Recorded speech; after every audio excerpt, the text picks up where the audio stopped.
Africa has 1.4 billion people. The median age, 19. The youngest continent on Earth. This month, Google launched a dedicated AI lab specifically for African researchers and entrepreneurs, based in Accra, Ghana. This is the story most global AI media barely covered. Here's why it might be the most important AI announcement of the month. Quick background, for new viewers.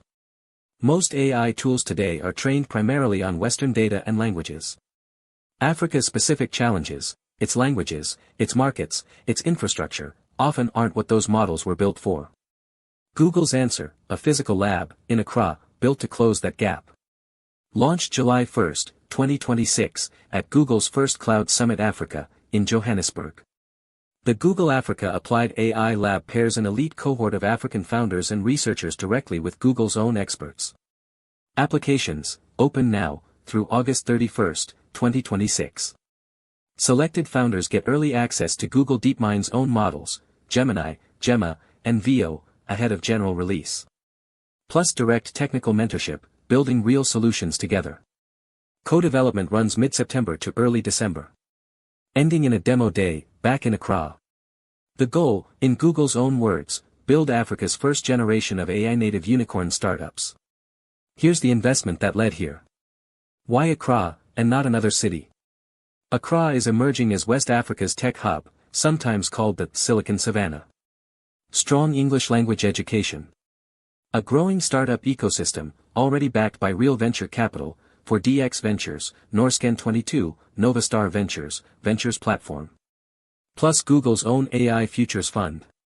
And political stability, which matters when you're asking founders to build multi-month projects on-site.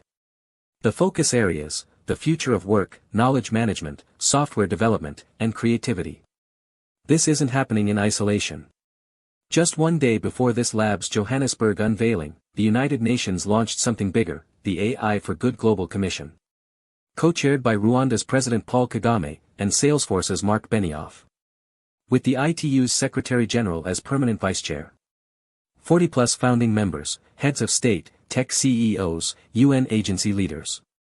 Its stated goal, make sure AI closes digital divides, instead of widening them. A public commission, with an African head of state co-chairing. A private lab, built in Africa, by one of the world's largest AI companies. Same month. Same message, Africa is now in the room where AI decisions get made. Here's exactly how this unfolds, month by month. Here's the part that's easy to miss. Africa isn't just a market for AI companies to sell into. It's the continent most likely to drive AI's next wave of growth, simply because of who lives there. 1.4 billion people. A median age of 19, compared to the high 30s or older across much of Europe, the US, and East Asia.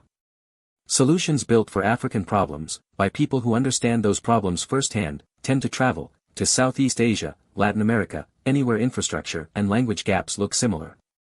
A lab like this isn't charity. It's Google betting that the next major AI company might not come from Silicon Valley at all.